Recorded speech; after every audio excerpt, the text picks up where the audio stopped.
مولانا مفتی محمود پاکستان قومی اتحاد کے صدر ہیں اور جمعیت علماء اسلام کے جنرل سیکرٹری. آپ کا تعلق صوبہ سرحد کے ڈیرہ اسماعیل خان سے ہے.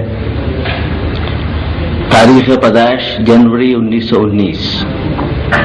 والد بزرگوار کا نام خلیفہ محمد صدیق جو افغانستان سے ہجرت کر کے آئے تھے. ابتدائی تعلیم ڈیرہ اسماعیل خان میں ہوئی اور فارغ التحصیل دیوبند سے ہوئے 1941 میں. مختصر یہ کہ آپ کا تعلق شروع سے جمعیت علماء ہند سے تھا جو تحریک پاکستان کی حامی جماعت نہ تھی، کانگریس کی حامی جماعت تھی. جماعت کو نظریاتی اختلاف تھا تحریک پاکستان سے. اس جماعت نے ہندوستان چھوڑ دو کی تحریک میں بھی حصہ لیا، خود مفتی صاحب نے بھی اس میں حصہ لیا. پاکستان بننے کے بعد نظریاتی اختلاف جاتے رہے اور قومی استحکام کے سلسلے میں، جمہوریت کے سلسلے میں مولانا کی جو خدمات ہیں وہ کسی سے چھپی ہوئی نہیں ہیں. 52 میں پھر جمعیت علماء اسلام کے ساتھ وابستگی ہوئی اور 1953 کی ختم نبوت کی تحریک میں پیش رہے. عملی سیاست میں پھر حصہ لینا شروع کیا. اس دوران متحدہ محاذوں میں شامل رہے جمہوریت کی جدوجہد کے لیے. 4 بار قومی اسمبلی کے انتخاب لڑ چکے ہیں. 1962 میں بنیادی جمہوریتوں کے نظام کے تحت منتخب ہوئے. 1965 میں کامیابی نہ ہوئی. 1970 میں پھر قومی اسمبلی کے رکن ہوئے اور اس کے بعد 1977. مولانا میرے ذہن میں ایک بات پہلے یہ آتی ہے کہ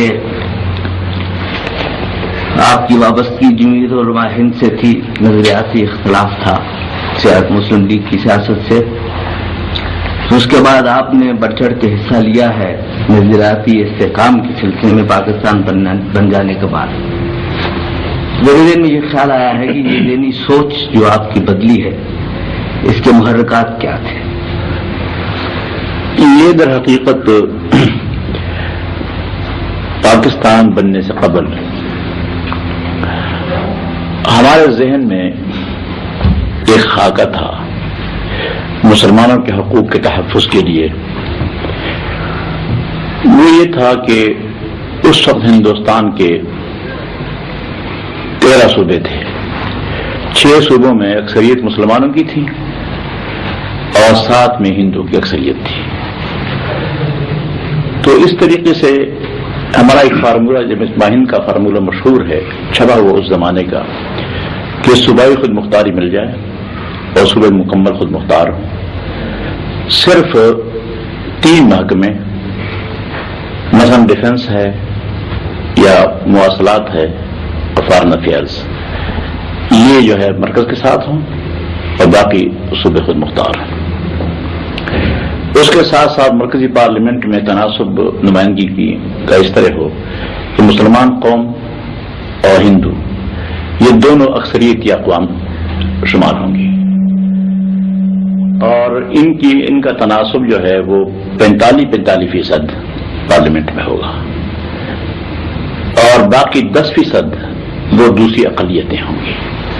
تو اس طریقے سے خیال یہ تھا کہ ہندوستان ایک بھی رہے گا اور مرکزی پارلیمنٹ میں جو حقوق کے ضائع ہونے کا خطرہ تھا وہ بھی ٹل جائے گا اور صوبوں کی خود مختاری سے باقی مسلمانوں کے مسائل جو ہیں وہ بھی حل ہو جائیں گے. اور یہ تجویزیں جو ہیں بہرحال اس وقت ذہن میں ابھرتی تھیں. چنانچہ ایسا بھی ہوا کہ جب شملہ کانفرنس میں ایک وفد آیا تھا لارڈ پیتھک لارنس کا یا سر اسٹیفورڈ کرپس وغیرہ کا، تو ان سے جو فیصلہ ہوا تھا تو اس میں یہ تھا گروپ بنائے گئے تھے اے اور بی اور سی، لیکن پورے ہندوستان کو ایک رکھنے کا منصوبہ تھا اس وقت. اس کو مسلم لیگ نے بھی تسلیم کر لیا تھا اور کانگریس نے بھی تسلیم کر لیا تھا. غرض یہ ہے کہ مسلمانوں کے حقوق کے تحفظ کے لیے ہمارا بھی فارمولہ تھا اس وقت. یہ نہیں کہ ہم مسلمانوں کے حقوق کے تحفظ سے غافل تھے یا ہندو کے مظالم یا ان کی زیادتیاں جو ہو رہی تھی اس سے ہم مطمئن تھے. ایسی کوئی بات نہیں تھی، ہم بھی اس کا خیال کر رہے تھے، لیکن ہمارا ذہن میں خاکہ اور تھا. اس کے بعد جب پاکستان کے لیے مسلمانوں کی اکثریت نے فیصلہ دے دیا اور پاکستان بن گیا، تو پاکستان بن جانے کے بعد ایک قطعی فیصلہ تھا مسلمانوں کا.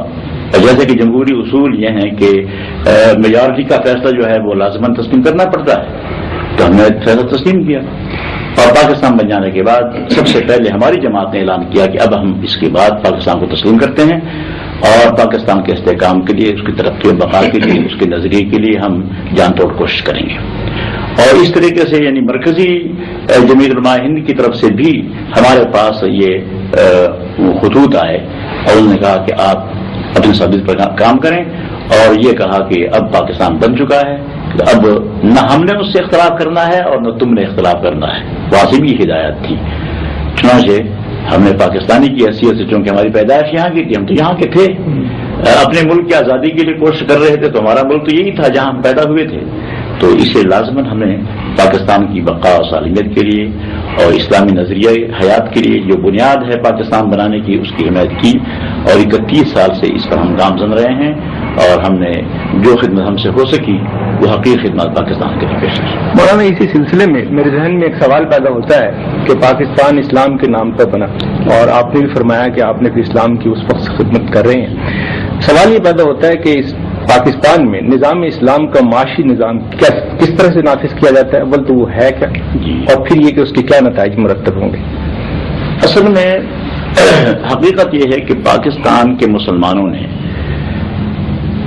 پاکستان میں اسلامی نظام کی ترویج اور اس کی تنفیذ کے لیے کوئی خاص توجہ نہیں تھی، اور پتہ نہیں کہ اس میں رکاوٹ کون تھے. میرا اندازہ یہ ہے کہ جو لوگ مغربی تہذیب سے متاثر تھے اور ان کا ہولڈ ہے پاکستان پر پورا مکمل سیاسی اثر اور رسوخ انہی کا ہے، تو وہ شاید مغربی تہذیب سے اتنے مرعوب ہیں کہ اسلام کی طرف جانے کے لیے وہ ان کے قدم جو ہے آگے بڑھ نہیں رہے. چنانچہ اسلام کا معاشی نظام اگر نافذ ہو جاتا تو سب سے پہلی چیز یہ ہے کہ بغیر سود کے بینکاری کا نظام جو ہے یہ اسلامی ایک نظام ہے. اب اس وقت نہیں، بہت کافی زمانے پہلے بہت سے ملکوں میں ایسے بینک قائم کیے گئے ہیں جو بغیر سود کے چل رہے ہیں اور اسلامی اصول کے مطابق چل رہے ہیں. یہ نظام جو ہے ایک دفعہ ایسا بھی ہوا کہ ہم سن 64 میں مصر میں قاہرہ میں ایک مؤتمر میں میں شریک تھا خود. اس میں اسی اسلامی بینکاری کا مسئلہ جو ہے وہ زیر بحث آیا تھا اور ایک مکمل بینک کا نظام وہ تجویز ہو گیا تھا اور اس کی پھر کاپیاں بھی تقسیم کرائی گئی تھیں. وہ پورا نظام نقشہ مکمل موجود ہے. تو اگر ایک نظام جو ہے ایسا بینکاری کا بغیر سود کے نافذ ہو جاتا تو اس سے بہت سے لوگوں کو بڑے فوائد اور اس کے برکات ہوتی. اس کے علاوہ میں یہ بھی عرض کر دوں کہ اسلام میں معاشی مشکل پیش آتی ہی نہیں. بنیادی طور پر وہ یہ ہے کہ اسلام میں زکوٰۃ ہے، اسلام میں عشر ہے. اسلام میں عشر اور زکوٰۃ کے سوا باقی بھی حقوق ہیں، ہمسائے کے حقوق. چنانچہ حدیث میں آتا ہے من کان منکم یؤمن باللہ والیوم الآخر فلیحسن الی جارہ، کہ تم میں سے ایک جو شخص آخرت پر اور اللہ پر ایمان رکھتا ہے وہ اپنے ہمسائے کے ساتھ احسان کرے. ایک حدیث میں آتا ہے جناب نبی کریم علیہ الصلوۃ والسلام نے فرمایا لیس المؤمن الذی یبیت شبعان وجارہ فی جنبہ جائع، کہ وہ شخص مومن نہیں ہے کہ خود اپنا پیٹ بھر کر سو جائے اور اس کا ہمسایہ بھوکا ہو، اس کے پہلو میں سویا ہوا ہو بھوکا، وہ مومن نہیں ہے. چنانچہ صحابہ کرام نے اس کی نظیر ہمیشہ پیش کی، مثالیں موجود ہیں اور قرآن کریم میں صحابہ کرام کی صفت یہ آئی ہے وَيُؤْثِرُونَ عَلَىٰ أَنفُسِهِمْ وَلَوْ كَانَ بِهِمْ خَصَاصَةٌ، کہ وہ اپنے اوپر ترجیح دوسروں کو دیتے ہیں اگرچہ خود بھوکے ہوتے ہیں۔ اگر مسلمانوں کے اتنے بلند اخلاق ہوں جی کہ ایک شخص اپنے منہ سے نوالا نکال کر دوسرے کے منہ میں ڈالتا ہے اگر، اور کسی شخص سے دوسرے کی بےمائگی خستگی دیکھی نہیں جاتی، اور مسلمان میں اتنا تعلق ہے، اخوت اور برادری کا تعلق ہے کہ وہ ایک دوسرے پر جان دیتے ہیں، تو میں سمجھتا ہوں پھر یہ اونچ نیچ کا مسئلہ ختم ہو جاتا ہے، اور یہ معاشی کوئی مسئلہ ہمارے ملک پیدا نہیں ہوگا۔ ایک آدمی اگر کچھ اس کے پاس ہے وہ دوسرے کو کھلائے تو 50% سے زیادہ مسئلہ جو ہے ہمارا معاشی اخلاق کی بلندی سے، اسلامی اصول پر عمل کرنے سے حل ہو جاتا ہے۔ میں آپ سے یہ دریافت کرنا چاہوں گا کہ کیا اسلامی معاشی نظام میں صرف بلا سود بینکاری ہی کافی ہے، یا ربا کی اور شکلیں جو ہیں وہ زیادہ ظلم کی شکل میں موجود ہیں اور عام آدمی کو زیادہ پریشان کرتی ہیں، تو ان کو کیسے دور کیا جا سکتا ہے؟ اور دوسرے یہ کہ ریاست پر بھی تو کچھ حقوق عائد ہوتے ہیں معاش کے سلسلے میں، مثلاً افراد کے روزگار کا حق، ایسا کہ اگر کوئی بے روزگار ہو تو وہ اسٹیٹ سے عدالت کے ذریعے سے وہ حاصل کر سکے، لازمی ہو اس کے لیے، یہ بھی کچھ صورت ہے۔ تو یہ کس طرح سے یہ صورتحال یہ ہے کہ اسلامی حکومت جو ہوتی ہے، حکومت کی ذمہ داری ہوتی ہے کہ کوئی شخص ملک میں بھوکا نہ رہے، اس کو زندگی کی ضروریات مہیا کی جائیں، یہ حکومت کی ذمہ داری ہے۔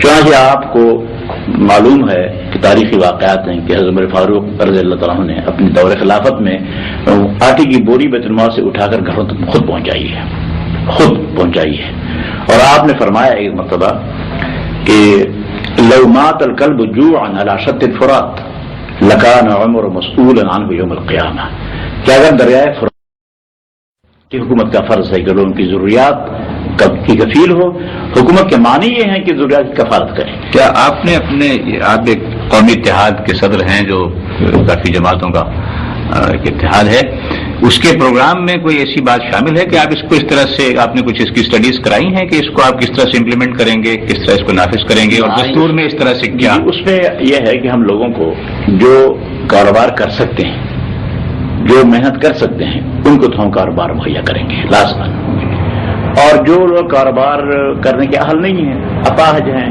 جی، اندھے ہیں، معذور ہیں تو یا بچے ہیں، ان لوگوں کے لیے ہم حکومت سے وظیفے مقرر کریں گے لازماً، اور ہم زکوٰۃ وصول کریں گے لازماً، اور زکوٰۃ کی وصولی کرنے کے بعد اور عشر وصول کریں گے، اس کو پھر ان مصارف پر خرچ کریں گے جو مصارف قرآن کریم نے بتائے ہیں۔ اس میں یتامہ کا مسئلہ بھی ہے، اس میں مساکین کا ہے، فقراء کا ہے، مسافروں کا ہے، سارا اس میں ہے۔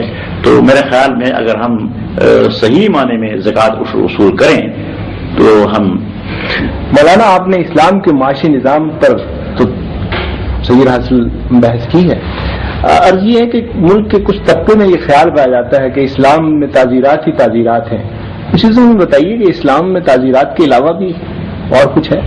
اصل میں اسلام ایک اخلاق کی بلندی کا دین ہے، جس میں اخلاق بلند ہوتے ہیں، جس میں انسانیت اجاگر ہوتی ہے۔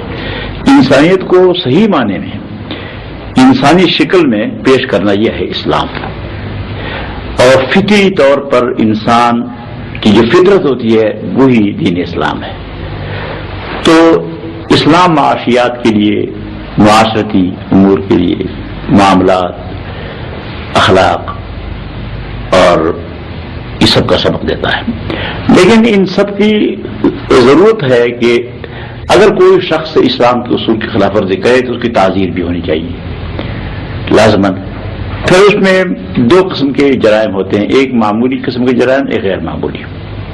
غیر معمولی جرائم کے لیے اللہ تعالیٰ نے صرف 4 جرائم کے لیے مقرر کی سزائیں خود اللہ نے مقرر کی ہیں، جس کا نام حدود ہے، اور جو سزائیں اللہ تعالیٰ نے تفویض کر دی قاضی یا حاکم کی طرف کہ وہ سزا میں کم بیشی بھی کر سکتا ہے، معاف بھی کر سکتا ہے، اسے تعزیر کہتے ہیں۔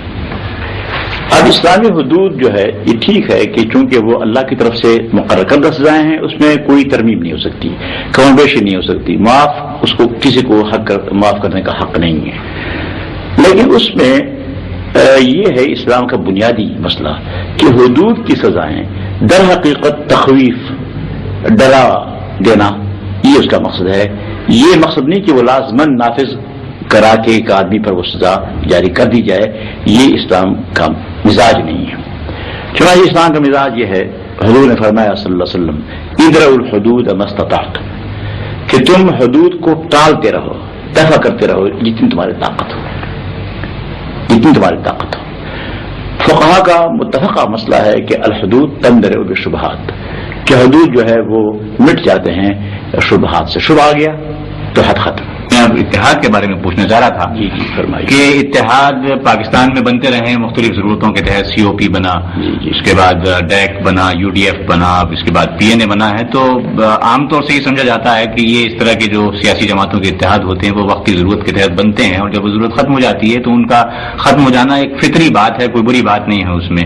لیکن آپ کا اتحاد جو ہے وہ اس کے بعد بھی قائم ہے، اس کے قائم رہنے کے بارے میں بار بار کہا بھی جا رہا ہے، تو اگر اس کو آپ کو مستقل شکل دینا چاہتے ہیں تو اس کی تو ایک ہی صورت ہو سکتی ہے کہ آپ اسے ایک پارٹی بنا لیں، اور اگر یہ ممکن نہیں ہے تو کیا یہ ایک نارمل بالکل فطری بات نہیں ہوگی کہ اتحاد کی پارٹیز جو ہیں وہ اپنی واپس چلی جائیں اگر ضرورت ختم ہو؟ نہیں، اس میں اصل بات یہ ہے کہ ایک قومی اتحاد کے بناتے وقت ہمارے سامنے دو بڑے مقصد تھے، جیسے میں نے اس نے بھی عرض کیا تھا کہ دو مقصد تھے، ایک مقصد تھا مثبت اور ایک منفی۔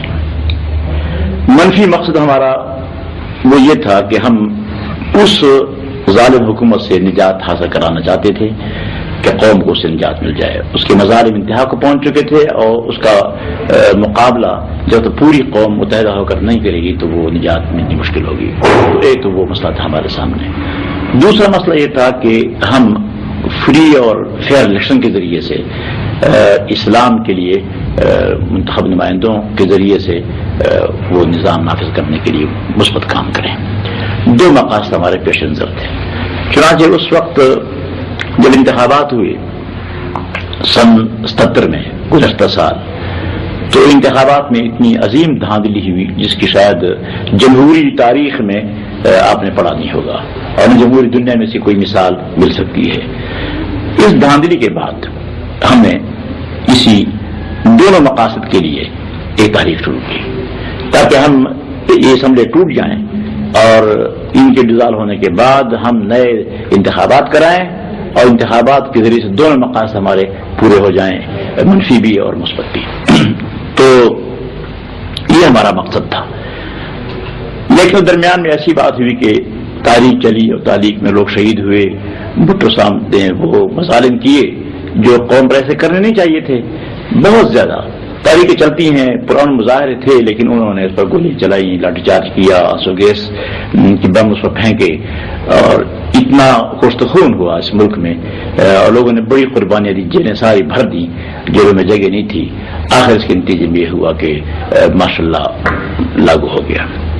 ماشاءاللہ کے آنے کے بعد ضمن ہمارا ایک مقصد جو ہے وہ پورا ہو گیا اس کے آنے کے بعد، لیکن دوسرا مقصد جو ہے وہ بھی باقی ہے۔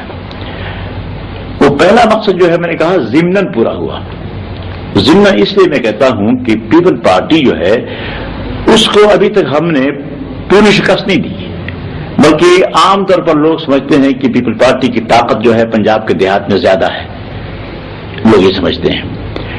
تو ایک تو وہ مقصد منفی بھی کچھ پورا ہوا ہے، اور جو حقیقی طور پر یعنی ملک دشمن جماعت تھی ہماری نظر میں، وہ اب بھی اس کا ہولڈ ایک حد تک ہے، اگرچہ ہم سمجھتے ہیں کہ ہمیں صلاحیت ہے کہ اگر انتخابات آزادانہ ہوئے تو ہم لازماً اسے شکست دیں گے اور شکست سے فاش دیں گے، اور لیکن بہرحال پھر بھی اس اتحاد کی ضرورت ہے۔ اگر ہم آج منتشر ہو جاتے ہیں، ایک ایک ہو جاتے ہیں، تو شاید ہم پیپل پارٹی کو آئندہ بھی شکست نہ دے سکیں، یہ خطرہ ہے۔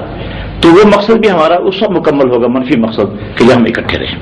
اس کے بعد نظام مصطفیٰ کا مسئلہ بھی ایسا ہے، اگر ہم منتشر ہوئے، ہم آئندہ اسمبلی میں میجارٹی حاصل نہ کر سکے تو وہ مقصد بھی یقیناً پورا نہیں ہو سکے گا۔ تو میں یہ سمجھتا ہوں کہ ایک تو ہمارے دونوں مقاصد ابھی تک پورے نہیں ہوئے۔ یہ کہنا کہ مقصد پورا ہو گیا، ضرورت پوری ہو گئی، ضرورت پوری نہیں ہے، نمبر ایک۔ دوسری بات یہ ہے کہ ضرورت پورا نہ ہونے کے باوجود اس قومی اتحاد پر لوگوں نے قربانیاں دی، اس کی پشت پر قربانیاں ہیں۔ یو ڈی ایف پر قربانیاں نہیں تھی، بہت تھوڑی ہوں گی، تھوڑی۔ اس کے پہلے ڈیک میں جی دوسرے جو محاذ تھے ان میں قربانیوں کی یہ صورتحال نہ تھی جو اس دفعہ اس تحریک کے بعد ہوئی. اس سے اس قربانیوں کا تقاضا بھی ہم سے یہ ہے کہ جب تک مقاصد پورے نہ ہو ہم اکٹھے رہیں. اب مجھے تعجب یہ ہو رہا ہے کہ عجیب بات یہ ہے کہ جب ایک منشور ہے ہمارا اور منشور ہم نے طے کیا ہے، یہ جے یو پی، تحریک استقلال، این ڈی پی، تینوں جماعتیں ہمارے ساتھ تھیں اور ہم نے متفقہ طور پر ایک منشور پاس کر کے قوم کو دیا.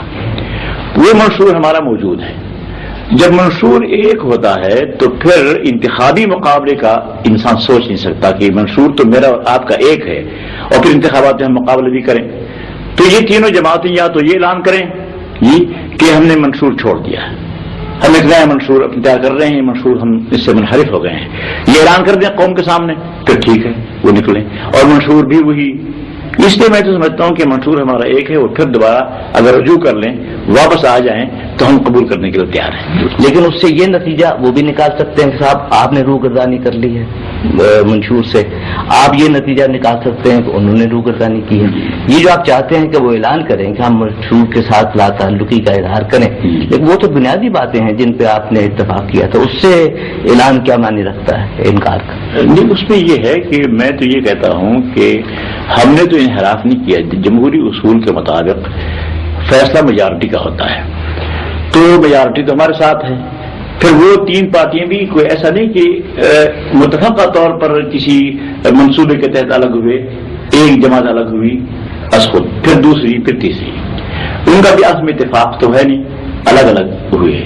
تو میں یہ سمجھتا ہوں کہ منشور جو ہے جب تک ہمارا ایک ہے، یعنی وہ نیا منشور بنائیں لیکن یہ اعلان ضرور کریں کہ ہم قومی اتحاد سے اس لیے منحرف ہو گئے کہ ہم ان کا منشور ہمیں قبول نہیں ہے ایک، یا پھر وہ یہ اعلان کریں کہ قومی اتحاد نے اپنے سابقہ منشور مواعید سے انحراف کیا، یہ ثابت کریں.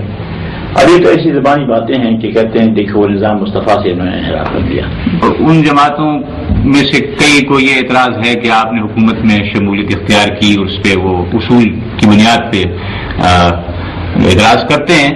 میں لیکن اس اعتراض کے بارے میں نہیں پوچھنا چاہ رہا. اصل میرا سوال یہ ہے کہ جب آپ نے شمولیت اختیار کی تھی تو اس سے پہلے بھی اور جب شمولیت اختیار کی تھی اس وقت بھی آپ نے یہ کہا کہ ہم یہ طے کر کے جا رہے ہیں کہ یہ با اختیار کابینہ ہوگی اور اس میں وزراء جو ہیں با اختیار ہوں گے. لیکن انہوں نے وہاں جانے کے کچھ دن بعد ہی آپ کے وزراء جو ہیں انہوں نے اپنے بے اختیار ہونے کا ذکر بار بار شروع کیا اور کہا کہ جی ہمیں کام کرنے کا موقع نہیں دیا جاتا اور ہمیں کوئی اختیار نہیں ہے. تو ان دونوں باتوں میں اتنے کم وقفے کے اندر یہ دو بالکل مختلف صورتحال نظر آتی ہیں. اس کے بارے میں ذرا کچھ. اس میں دیکھیے دو باتیں ہیں. ایک تو یہ ہے کہ ان پارٹیوں کا، تین پارٹیوں کا ہم سے الگ ہو جانا. دو پارٹیاں تو اس وقت الگ ہو گئی تھیں جب ہم نے حکومت شمولیت کا فیصلہ نہیں کیا تھا. حکومت میں شمولیت کے فیصلے سے قبل وہ دونوں پارٹیاں الگ ہو گئی. تیسری پارٹی این ڈی پی جو ہے ان کا اعتراض یہ تھا کہ حکومت شمولیت نہیں کرنی چاہیے، یہ اعتراض تھا. لیکن جب ہم 5 مہینے تقریباً مذاکرات کر رہے تھے، 18 مارچ کو پہلی دعوت دی انہوں نے ہمیں، اس سال 18 مارچ کو دعوت دی اور ہم ان کے پاس گئے، ان سے ملاقات ہوئی، انہوں نے ہمیں پیشکش کی کہ آپ وزارتوں میں آئیں. تو اس میں پھر ہوا اس طرح کہ ہم نے اس پیشکش کو مشروط طور پر تو قبول کیا، غیر مشروط طور پر قبول نہیں کیا. اور ہماری شرطیں جو ہیں وہ پھر میں نے ایک خط لکھا ہے چیف مارشل ایڈمنسٹریٹر کو جو اخبارات میں چھپ چکا ہے، اور اس میں میں نے وہ شرائط جو ہماری تھی وہ پیش کی ان کے سامنے. انہیں شرائط پر مختلف وقتوں پر تاریخوں پر گفتگو ہوتی رہی. یہ اس لیے نہیں کہ ہم اصولاً ماشاء اللہ کے تحت کسی حکومت میں شامل ہونے کے لیے تیار نہیں ہیں. نہ کوئی بھی سیاسی آدمی، جمہوریت پسند آدمی ماشاء اللہ کے تحت گورنمنٹ میں شریک نہیں ہوتا کبھی بھی. لیکن کبھی ایسا ہوتا ہے اتفاق سے کہ ہم ہنگامی حالات کے تحت ملک کی بقا استحکام کی خاطر، ضرور کی خاطر کبھی ایسا بھی ہو جاتا ہے. اس کی نظیر موجود ہے. جیسے کہ جب پاکستان بننے سے قبل پاکستان کا فیصلہ ہوا، تقسیم کا فیصلہ ہوا ملک کا، تو اس وقت عبوری حکومت بنی، اس میں کانگریس مسلم لیگ دونوں کے نمائندے گئے اور حکومت انگریز کی تھی. انگریز کی حکومت میں غیر منتخب حکومت یہ بنی ہمارے سامنے. اس لیے وہ سمجھتے ہیں کہ ہم تقسیم کے مراحل جو ہے وہ اس طرح اتفاق سے بیٹھ کر طے کریں گے آہستہ آہستہ. یہ تو قبلہ کافی. اب یہاں بھی مسئلہ یہ ہے کہ ہم نے 5 مہینے مذاکرات کر کے پورا اطمینان حاصل کرنے کے بعد، متفقہ طور پر فیصلہ کرنے کے بعد پھر اس میں شمولیت کی. ہمیں با اختیار ہونے کا بھی یقین دلایا گیا. الیکشن شیڈول کا مطالبہ تھا وہ بھی ہو گیا. نظام مصطفیٰ کی اجرا کا وہ بھی ہوا. جو ہماری شرطیں تھی سب کی سب پوری کر دی تقریباً. اچھا، آخر میں یہ کہوں کہ با اختیار ہونے کا انہوں نے کہا کہ آپ اپنے محکموں میں آپ کے وزراء بالکل با اختیار ہوں گے، جو کریں گے ٹھیک ہے. بات تو طے ہو گئی تھی، ہم چلے گئے. اب اس وقت با اختیار ہونے میں جو رکاوٹیں ہیں وہ رکاوٹیں ہیں ضرور. اور میں سمجھتا ہوں کہ اس میں ایک تو یہ ہے کہ جو بیوروکریٹس ہیں وہ بالکل نہیں چاہتے کہ ان کے کام میں کوئی کسی کی مداخلت ہو. اس کی حکومت خود اختیاری جو قائم کی ہے دفاتر میں، اس میں کوئی باہر سے آدمی آ کر مداخلت کرے، وہ چاہتے نہیں. اس سے وہ کوآپریشن نہیں کر رہے پورا. ایک تو یہ اس میں. اچھا، اب ان کو کنٹرول کرنا ہے. ایک یہ ہے کہ آخر ہمارا تعلق ہے اصل میں حکومت ماشاء اللہ کی ہے، فوجی حکومت ہے. اس گورنمنٹ کو طاقت جو ہے سپلائی ہوتی ہے فوج کی طرف سے، ماشاء اللہ کے ذریعے سے.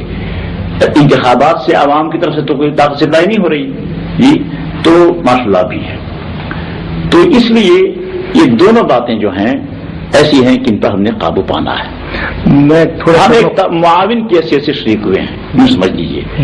ہماری حکومت نہیں ہے، ہم کے لیے جیسے معاون کے شریک ہوئے ہیں.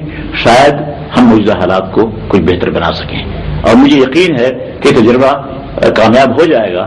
اگر ناکام ہوا تو اس کے بعد اور تجربہ کوئی نہیں ہوگا. اسی سلسلے میں ایک سوال ذہن میں پیدا ہوتا ہے کہ قومی کردار میں ہم آہنگی کے بارے میں آپ کا کیا خیال ہے؟ کس طرح سے قوم میں ہم آہنگی؟ یہ تو دیکھیے یہ سیاسی عمل سے ہوتا ہے. بدقسمتی سے ہمارے ملک میں سیاسی عمل جو ہے وہ 6 سال بھٹو کا دور تھا. اس میں بالکل اس سے پہلے ایک ماشاء اللہ، اس سے پہلے اور ماشاء اللہ جی. تو سیاسی عمل جو ہے اس ملک میں نہیں ہوا. اگر سیاسی عمل اس ملک میں صحیح طور پر جاری ہوتا تو یہ مشکلات پیدا نہ ہوتی. سیاسی عمل کے ساتھ سیاسی آزادیوں کی بھی بات وہی تو میں کہتا ہے، ہوں تو وہ کس سیاسی عمل کی آزادی. اب یہ ماشاء اللہ کے دور میں، ماشاء اللہ سے قبل بھٹو صاحب کے دور میں جب یہ قومی اتحاد کی تحریک چلی اور ہم عوام کے پاس پہنچے اور ہم نے عوام سے رابطہ قائم کیا، کتنی مشکلات پڑی جی، لیکن ہم نے کیا. اس وقت کوئی بھی سیاسی پارٹی قومی اتحاد سے الگ ہونے کا تصور نہیں کر سکتی تھی. مجال تھا کہ تحریک استقلال یا جے وی پی وہ قومی اتحاد سے الگ ہونے کا سوچ بھی لیں، مجال تھا. اس لیے کہ سیاسی دباؤ تھا. عوام جو ہے وہ سیاسی جماعتوں کو راستہ دکھا کے ایک راستے پر لے جاتے ہیں زبردستی کر کے، جب شعور بیدار ہوتا ہے. جب اس کے بعد ماشاء اللہ ہوا، سیاسی عمل بند ہو گیا، جل سے بند، عوام سے ہمارا رابطہ منقطع ہو گیا. اس کے بعد ایک سر اٹھانا شروع کر دیا، چونکہ پیچھے سے کنٹرول نہیں تھا عوام کا صحیح معنی میں.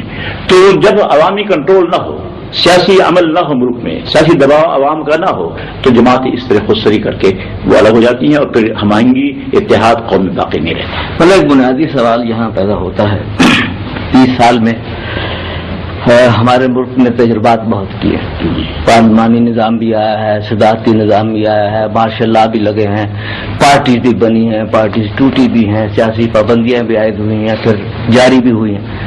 بے شمار تجربات ہم نے کر لیے 30 سال میں. جی بالکل. کیا وجہ ہے آپ کے خیال میں کہ ہمارے ملک کو سیاسی استحکام نصیب نہیں ہوا؟ بنیادی وجہ کیا ہے؟ ہماری قوم میں کوئی خرابی ہے؟ ہماری سوچ میں خرابی ہے؟ ہمارے عمل میں خرابی ہے؟ یا ہم نے جو اپنے آدرش جو قائم کر رکھا تھا اس سے ہم ہٹ گئے ہیں؟ آپ کے ذہن میں کیا بات آتی ہے؟ کیوں ہمیں سیاسی؟ میں تو یہ سمجھتا ہوں کہ قوم بہت اچھی ہے لیکن اس قوم کی تربیت نہیں کی گئی. اور ہمارے جو حکمران طبقے کے لوگ مختلف صورتوں میں ہمارے سامنے آتے گئے ہیں، انہوں نے اپنی کرسی کے تحفظ کے سوا قوم کے شعور کو بیدار نہیں کیا. ہمارے لوگوں کو پولیٹکس نہیں ہے سیاسی، اور انہیں سیاسی عمل کی تربیت نہیں دی گئی. یہی وجہ ہے کہ یہاں کوئی مستحکم کس نے تربیت نہیں دی؟ حکمران طبقے نہیں، حکمران طبقہ سیاستدانوں کو تو کام نہیں کرنے دیا گیا. وہ سیاستدانوں کے ضمن میں ایک بات میں ہمارے یہاں سیاستدان کے یہاں حکمران رہے نہیں. یہی تو میں پوچھنا چاہتا ہوں، سیاستدان یہاں حکمران نہیں رہے. بالکل یہی میں پوچھنا عرصے چاہتا سے ہوں. خاص طور سے جب سے اتحاد بنا ہے اسلام اور اسلامی نظام کے سلسلے میں کافی گفتگویں ہو رہی ہیں، تو اس کے حوالے سے ایک بات یہ بھی ہے کہ دنیا میں دو طرح کے پارٹی نظام ہیں. ایک جماعتی نظام کہتے ہیں، ایک کثیر الجماعتی نظام، ملٹی پارٹی سسٹم کہتے ہیں. تو ایک اسلامی ریاست میں آپ کے خیال میں کوئی ملٹی پارٹی سسٹم کوئی اس کے منافی ہے، یا یہ کہ ایک جماعتی سسٹم اس سے زیادہ قریب ہے، یا پاکستان کے حالات میں کو بھی پیش نظر رکھتے ہوئے؟ ایسی بات نہیں. اس میں کوئی اسلام کی صریح نصوص کتاب و سنت کے ایسے نہیں ہیں کہ اس میں کوئی سیاسی پارٹی بنانا کوئی جرم ہے. ایسی بات نہیں ہے. ہم خیال لوگ اکٹھے ہو جائیں، جماعت بنا لیں، اتنے فرق نہیں پڑتا.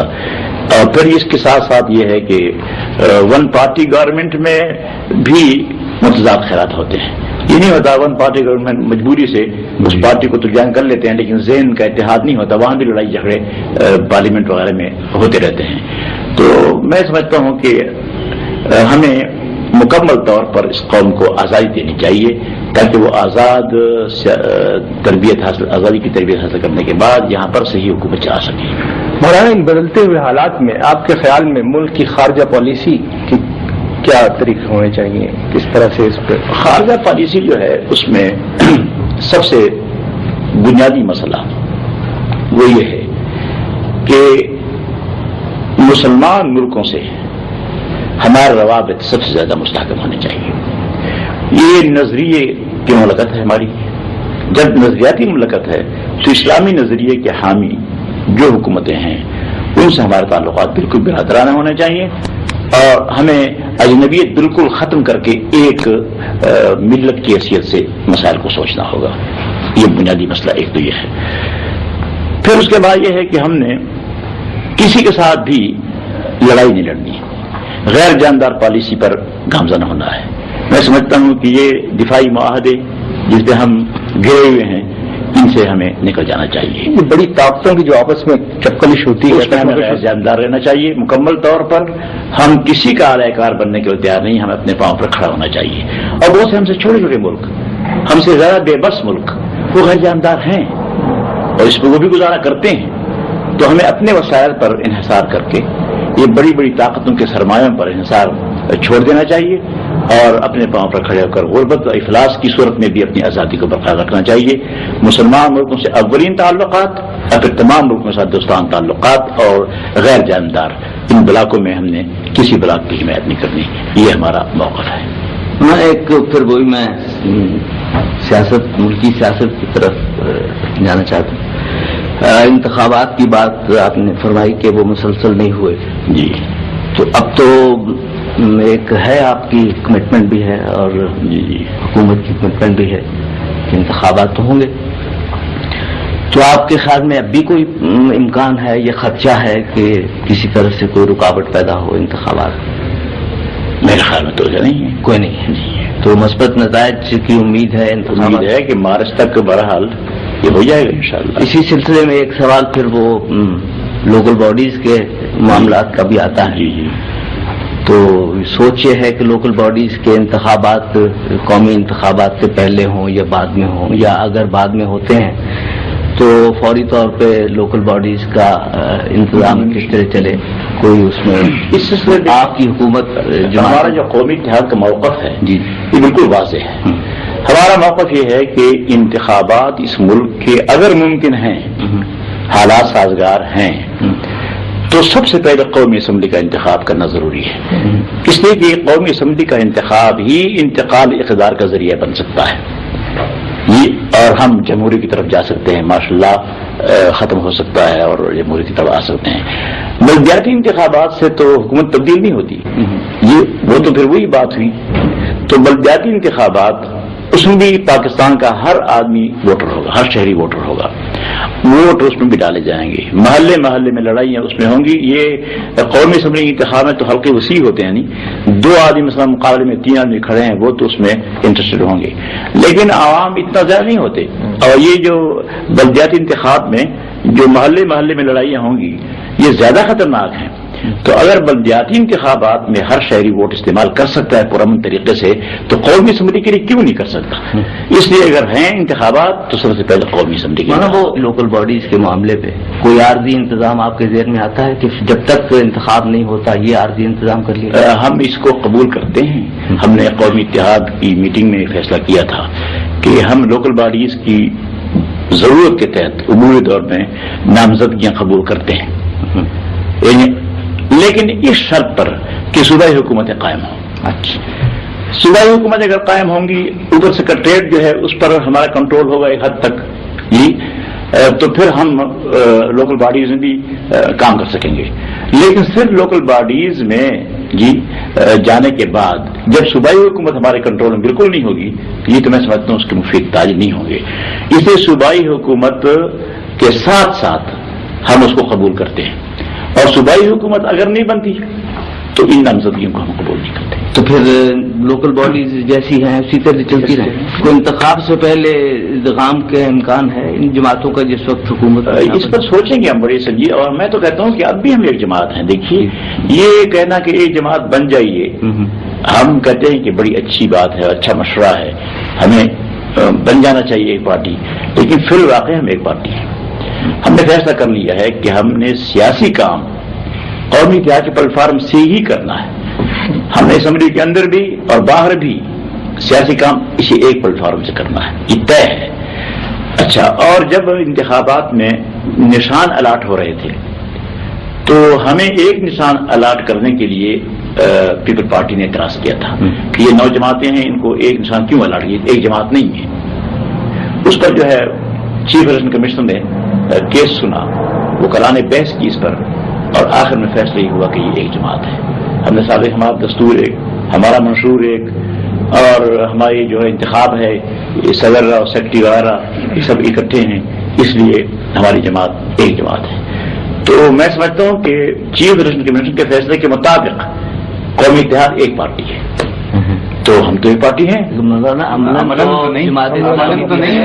مسلم لیگ بھی ہے اور آپ کی جماعت بھی. بہرحال ہم نے، میں تو ایک چیف جسٹس کا فیصلہ آپ خود جماعتیں نہیں مان رہی صاحب، ہم تھوڑی آپ کی جو کمپوننٹ جماعتیں ہیں وہ تو خود نہیں مان رہی. جو ہے پاکستان کا ریٹائرڈ جو چیف الیکشن کمیشن بھی تھا، اس نے باقاعدہ کیس سنا، وکیلوں کے دلائل سنے، اس کے بعد فیصلہ دیا کہ یہ ایک جماعت ان کا ایک نشان ہوگا. مولانا وہ جماعتیں تو الگ الگ بھی ہو گئی، 3 تو اس میں سے نکل بھی، وہ نکل تو ایک پارٹی سے نکل جاتا ہے، ایک پارٹی سے بھی افراد نکل جاتے ہیں. اس طرح کوئی ایسی بات نہیں. وہ سوال اس لیے تھا کہ جو انفرادی حیثیت ہے ان جماعتوں کی جو اس وقت قومی، میں بڑا اس حق میں ہوں، آپ ان کا انفرادی حیثیت ختم. میں تجویز بھی رکھی ہے. جی تجویز رکھی ہے کہ دیکھیے کچھ جماعتیں ایسی ہیں کہ سیاسی کام کے بغیر اور بھی ان کے کام ہیں. جی جی، مثلا ہماری جماعت ہے، ہمارے ساتھ مدارس ملحق ہیں، دینی مدارس ہیں، کچھ تبلیغی شعبے ہمارے ہیں، تو ہم صرف مذہبی کام تک محدود ہو جائیں گے. اور کوئی جماعت بھی اگر ایسا، لیکن سیاسی کام ہم جماعتیں بند کر دیں گے مکمل طور پر. ہم ایک، یہ فیصلہ آپ کا، میں تجویز رکھی قومی اتحاد میں باقاعدہ، اور اس پر غور کیا جا رہے گا. تو ہم اپنی سیاسی حیثیت اپنی جماعت کی ختم کر دیں گے، اور باقی جماعتیں بھی ایسی کر لیں. اگر کوئی ان کا سیاست کے علاوہ کام ہے وہ پارٹیاں تو وہ کریں خوشی کے ساتھ، لیکن سیاسی پلیٹ فارم ہمارا صرف ایک ہوگا، ہم اسی کے ممبر ہوں گے جی، اور اس کیسے سے کام کریں گے. زحمت دی آپ کو، بہت بہت ہسپتال میں زحمت دی ہے، بہت شکریہ.